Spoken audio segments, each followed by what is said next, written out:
I'd make an I have the power reference, but I'm still busy scripting the moral lesson that's going to be at the end of this video.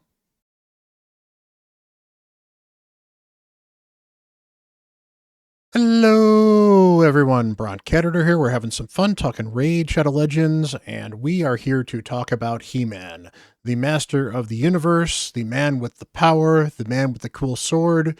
He is in Raid. It is pretty awesome, and thanks to you guys, I have him on my account.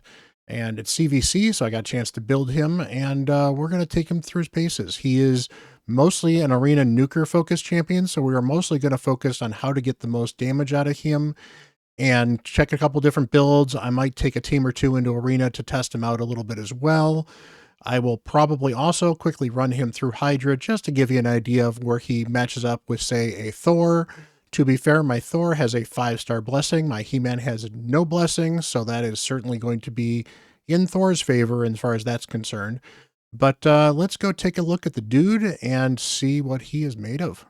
So we have He-Man here, and as you can see, I currently have him naked other than some jewelry, which honestly seems very on brand for the way he looks right now. He looks absolutely fabulous. I think they knocked this out of the park. It has very different strikes of various classic He-Man appearances while still fitting in Raid. I think it's awesome. He certainly could have been a barbarian with this look, but at the same time, Sacred Order fits just fine. Honestly, He-Man could have fit in a lot of different factions, so that's not a big surprise right there. He-Man is a nuker. So if we look at his skills over here, he has an arena speed aura, which is actually really nice. It is so freeing to have nukers with this speed aura. It means you can take different speed boosting champions that don't necessarily have the best aura and still use him as well. So if you end up with Lysandra, I mean, heck, if you're getting him early and you've only got a High Katoon, he becomes your speed aura in arena, and High Katoon stills your speed champion, and you are super happy with him. That is just super useful no matter where you are or when you are in the game, gives you additional roster flexibility, which is great. He also, of course, has the A1 here. All of his attacks are attack and HP based. So part of the reason that he is currently naked is I am going to use him with both the gear from my Narcissus, who is an HP based nuker, and my gear from my Georgid, who is an attack based nuker. Now, it's not going to be quite a one-for-one comparison because Georgid is in lethal and cruel, whereas Narcissus is in lethal and crit damage. So they're not going to have quite the same amount of ignore defense, but we're talking maybe 5%. And honestly, since we're going to be testing the damage out in PvE, I don't think it's going to be a big difference, or at least as big a difference as we might think. Plus, with the extra crit damage of that 20% on that crit damage stuff that Narcissus has instead, may kind of make up the difference as well. We'll take a look. We're just kind of going with extremes to check between HP and attack. I think attack, just looking at his multipliers, is going to be slightly more valuable than HP. But again, much like a Rhodos, you build him for both because you get damage out of both. And it also means he's a little bit tankier and a little bit sturdier than a normal nuker, which is nice. Anyway, his A1 here attacks one enemy, places an extra hit at the enemies of the Corrupted, which of course is your Demon Spawns, and of course your Knights Revs or Skeletor is. Also fills his champion's turn meter by 10%, fills their turn meter by an additional 2% for each buff on this champion. He is very buff-centric. He likes to be buff. He likes to be in the buff, apparently. So let's take a look at his other skills. So this one throws an increased attack on him and then attacks one enemy. He ignores Stone Skin, which is really cool. That is nice to have an additional Ignore Stone Skin. I think, honestly, on this account, Georgid might be my only other Ignore Stone Skin, so I think this will be very useful, and I'll probably find uses for him in Arena for a while. If this attack kills an enemy, fills the turn meter of all allies by 30%. That's a really nice turn meter boost. 30% includes him as well. 30% is a pretty big turn meter buff, and ideally, he should be killing people with this, so this is a really good skill. Finally, his A3 is an AoE, attacks all enemies. Damage inflicted by this skill is increased by 10% for each buff placed on this champion before this skill is used, stacks up to 500%, resets after this skill is used. Now, Polarium has actually come forward and talked about this a bit, and it works pretty much like I expected. Basically, if it is a buff that is placed on him, and it either resets, if it is already an existing buff he has on him and it resets or increases the cooldown on that buff, that counts as a new buff. So if he has a 1-turn cooldown on Strengthen and somebody else puts Strengthen on him for 2 turns, that counts as a new buff as far as this skill is concerned. Now, if he has Strengthen for 3 turns or 4 turns or 5 turns, for example, because it's been extended, and somebody puts Strengthen on him and it does not get replaced, that does not count as a new buff. If you look at how buffs work, and debuffs honestly work the same way, you can actually see this happen where if there's a buff, it'll change what order it is in on the champion, because generally the oldest buffs show early on and then it goes down towards the newest. So if the buff moves or the cooldown resets on it, then he has been buffed as far as this skill is concerned. Now, stacks up to 500 is ludicrous, but honestly, in real use, you're not really going to stack too much on him. But he can absolutely smack. I've seen some numbers run by some other content creators, and they're pretty nuts. I'm not going to try to max that out as a individual task, but I am going to certainly build teams around it because you'd be a fool not to. Finally, he's got a passive here. Increase this champion's attack and HP by 5% for each buff placed on this champion, stacks up to 50%. Now, this is, of course, a permanent adjustment, and that basically means that he slowly but surely gets better, gets tankier, and does more damage.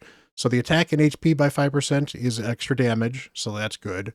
And then, so basically his damage goes up by 5% for each buff that you stack on him up to those 50% permanently. Because all his damage is based on both attack and HP, but if they're both going up by 5%, it's basically going to be 5% extra damage. So, places a 25% strengthen on this champion for 2 turns at the start of each round. Also places a 25% strengthen buff on this champion for 2 turns whenever an enemy's HP drops below 50% after this champion's attack. So he is putting that strengthen buff on him first, and he is putting that strengthen buff on him hopefully repeatedly because dead is below 50%, so that's kind of cool. He is also immune to petrification, which is actually really nice. That means he can be a good counter to a Mithrala in Arena.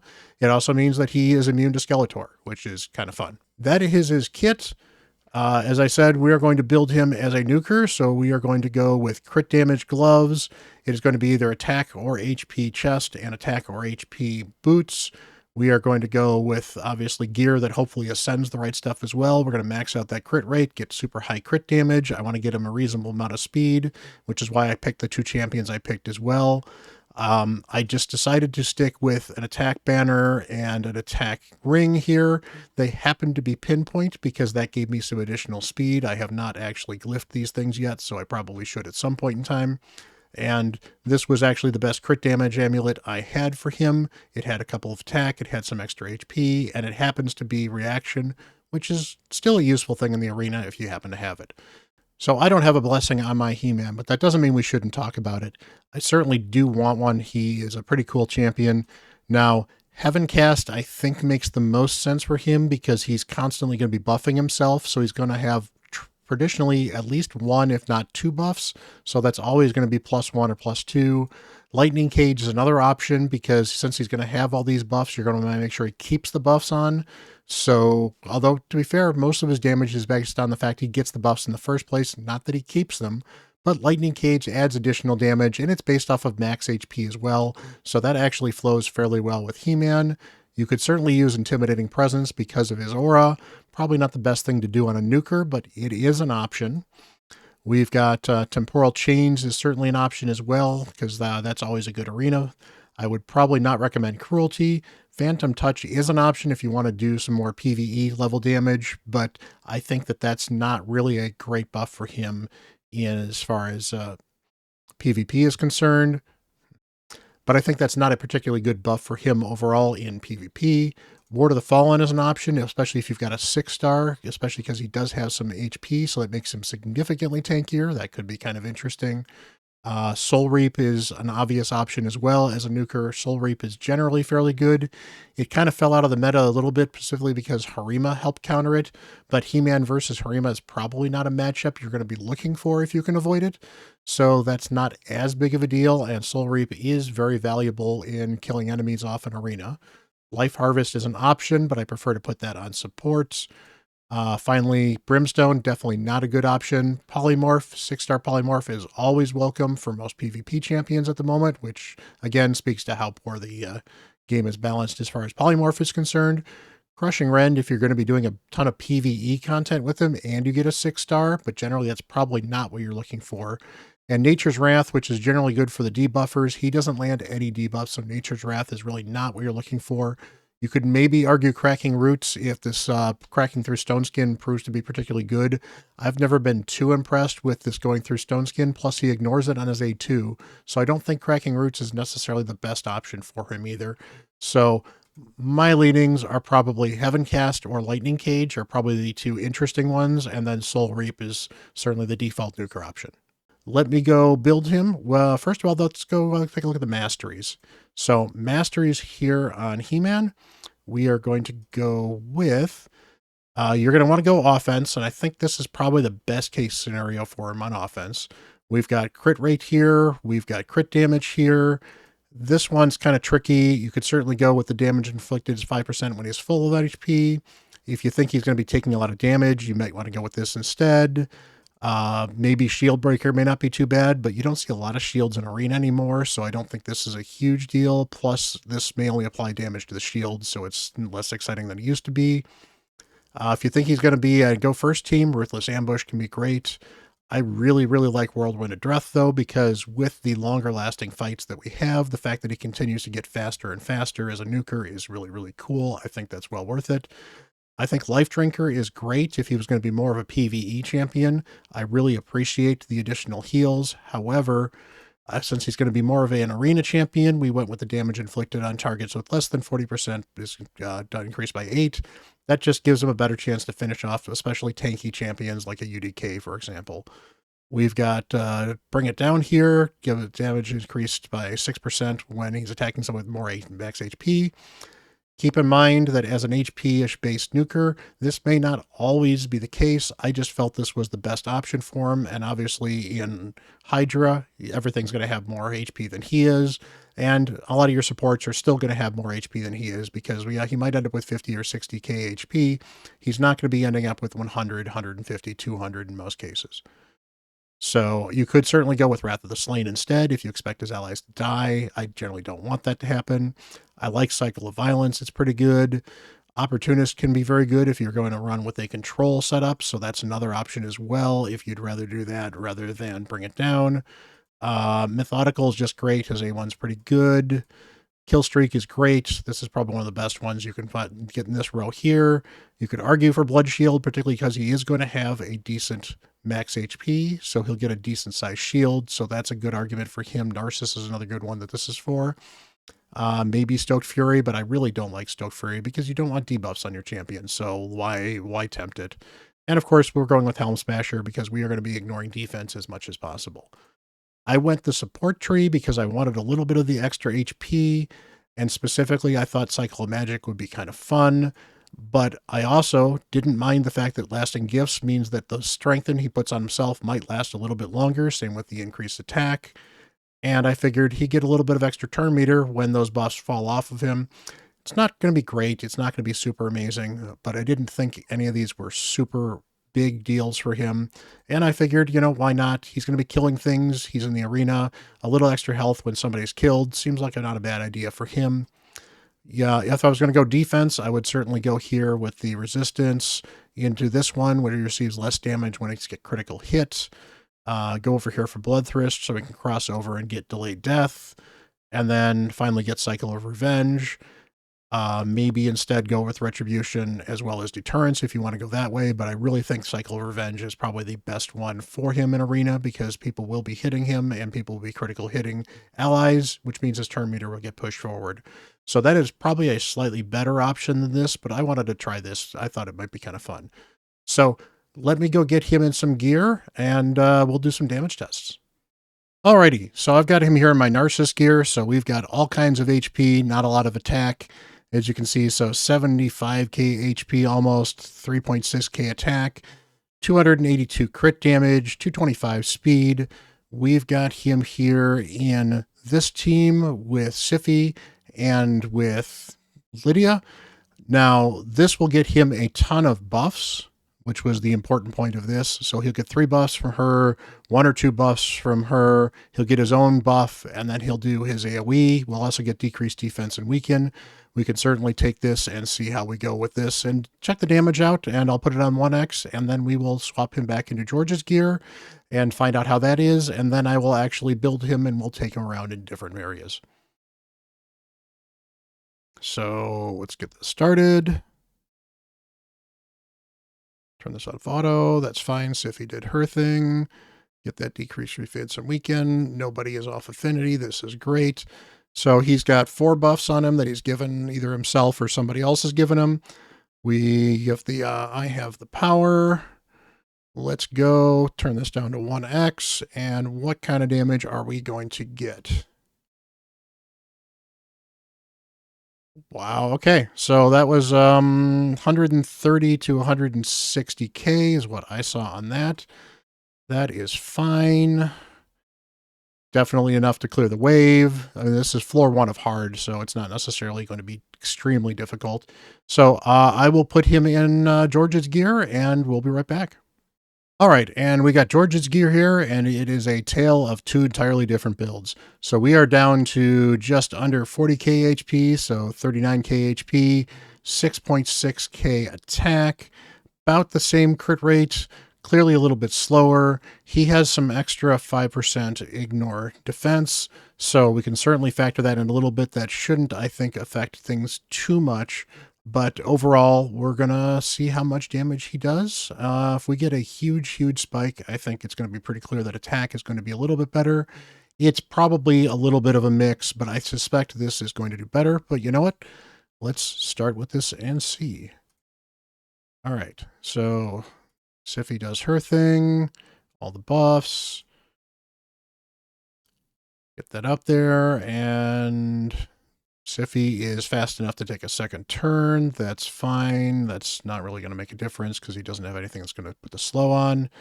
So, all right, we've got his I have the power. We are ready to attack. Let's see how much damage we do. All right, so that was 150 to 220. So that was significantly better damage overall. Yes, there's an additional 5% ignore defense, but I think it's fairly clear that attack is the way to go, but you do not want to ignore HP. And I think that the fact that we've kind of gone hard one way or hard the other has kind of made the build not as good as it could be. So let me go and put him in his own unique build, kind of focus a little bit on both, and we'll do one final damage test before we go from there. Alrighty, so I've got him in 2-piece Merciless, 4-piece Savage, and 2-piece Pinpoint. As you saw earlier, I didn't change the accessories. I thought about it. I almost got him in a 6-piece Merciless set, but his stats were really not good. He was super slow, and I was missing a lot of other stuff as well. So I got everything ascended, and as you can see here, I seem to have done some of the best of both worlds. I've got him in about 55k HP as well as almost 6.1k attack. So he has almost as much HP as he did in the Narcissus set and almost as much attack as he did in the other setup for Georgid. Not quite as much as either one. He's missing a little bit of crit damage. He doesn't have Cruel, so he's only going to have the 25% ignore defense, not the 30, but he's a decent speed as well. And overall, he should be fairly tanky, fairly survivable, and I think he should smack pretty hard. So let's go do a quick damage test on this one in the same area, and then we will go take him into a couple of arena fights.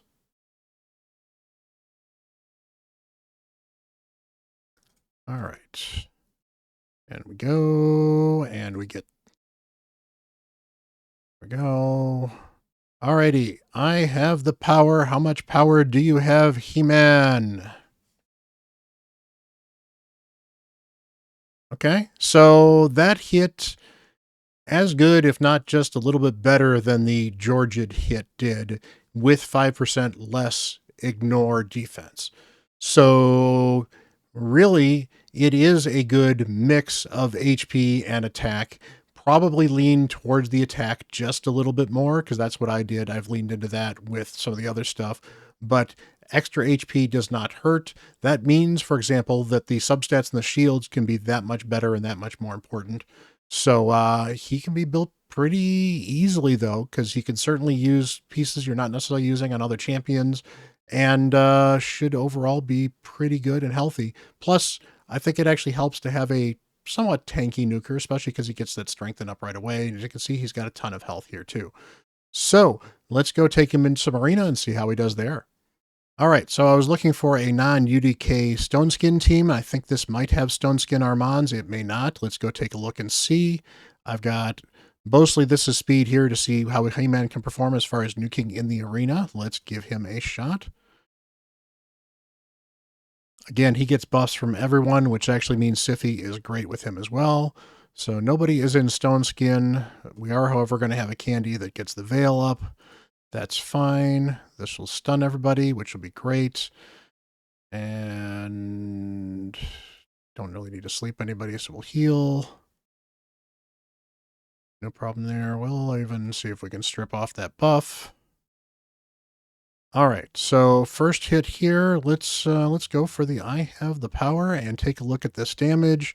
That wipes the team. I saw 250k almost all across the board. Nice. He hit really hard. Obviously, this is not going to match up because he'll do 250, but it only counts the amount he actually did to the enemies. You know what? Let us bring him against a tanky team right here. Look at this. We've got a Krisk. We've got a Candy. We've got a Duchess here. I think this should be an interesting team. Duchess may actually be in Stoneskin as well. That gives us a chance to try to penetrate Stoneskin. Let's give this a try.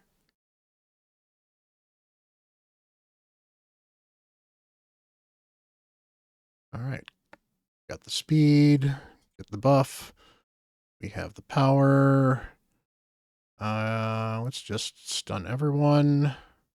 We even strip the Stoneskin off. That is fine. All right. Do you have the power, He-Man? Pretty darn good right there. Okay, and that's probably going to kill Krisk. All right.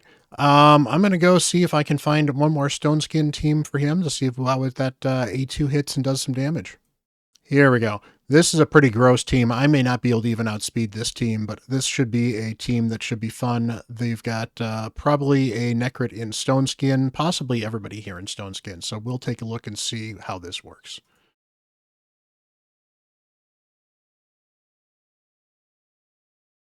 No, we do not have anybody in Stoneskin. So that said, I want to see how much that that hits. Let's see if we can stun and strip everyone. Perfect. Don't need to sleep anybody in particular. Can strip buffs off maybe. All right, let's focus here. Let us take this A2 and see if we can take down a Necrit. Necrit's usually fairly tanky. I assume if he's throwing up, well, he's not throwing up protected debuffs either. He may be high resistance. That might be the thing. 64k, not too bad. He is a super tanky champion, so that certainly helps with it. Does a decent amount of damage. Let's get rid of one of you. Beat everyone up. All right, we've gotten some of the extra buffs, so maybe I have the power will actually hit even harder. Look at that. That is a lot of damage. Almost killed Georgid through the ally protection, which is pretty impressive.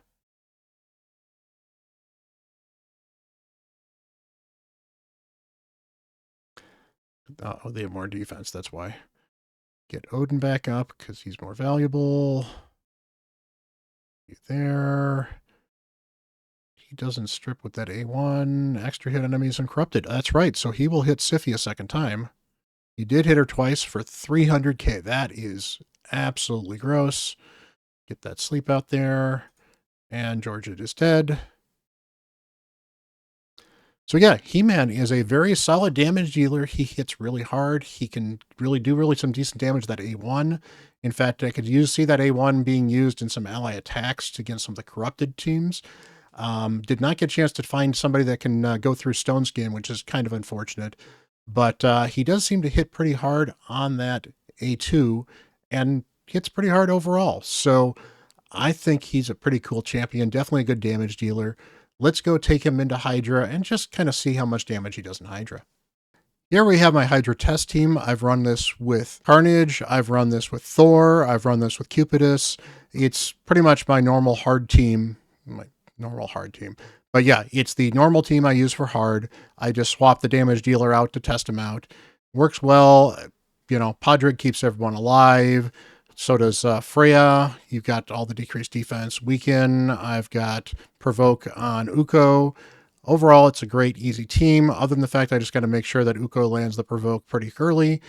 And since he doesn't have an aura that adds damage because he doesn't have an attack aura, I put Venus in front to give the HP aura on him to give him some additional HP, which should add a little bit of damage. I figured that was fair compared to putting Uko in there for the speed aura.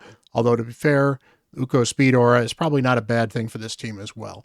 This team does about 300 million damage with Thor, at least it has in this past couple times with this rotation. This rotation should be good for He-Man, only one bad affinity. So we will run this and see, and we'll be right back. So, unfortunately, as expected, he is not the damage dealer in Hydra that Thor was. Again, to be fair, Thor has a 5-star soul, so he is getting additional blessing damage, which is certainly going to help him out. But Thor has 2 AoEs compared to He-Man's 1, and that is probably going to mitigate a lot of the damage that he does. He-Man is definitely an arena-focused champion. You could certainly use him for wave clear if you wanted to, but arena is where he's going to shine, and if you're going to spend money on him, that's probably where you're going to want to use him. That said, he's a very powerful champion, and if you're buying him on an early game account, you can certainly take him anywhere and everywhere and really not regret it. I think he's a fun champion. He is powerful. He is not too powerful. I think he's a well-balanced pay for champion, meaning that you don't have to buy him, and people that choose not to buy him are not necessarily missing out on anything truly unique. But he's fun, and that's the most important part. I think he is absolutely fun. People could have all kinds of fun trying to max out how much damage he does. So, is he worth the investment? Well, I've actually got a video on that, so I'll link that at the end of this video, and you can certainly see what I think about the value of things to purchase in Raid. So do check that out. If you like some of this content, hit that like button, hit that subscribe button, smash that. I really appreciate you guys. You are so awesome. Thank you for hanging out. Hopefully this video has been fun and educational for you. Hopefully mostly fun. Oh, I almost forgot the moral lesson. Don't do drugs. Yeah. That sounds good. Well, till the next video, I'm Bront CatHerder.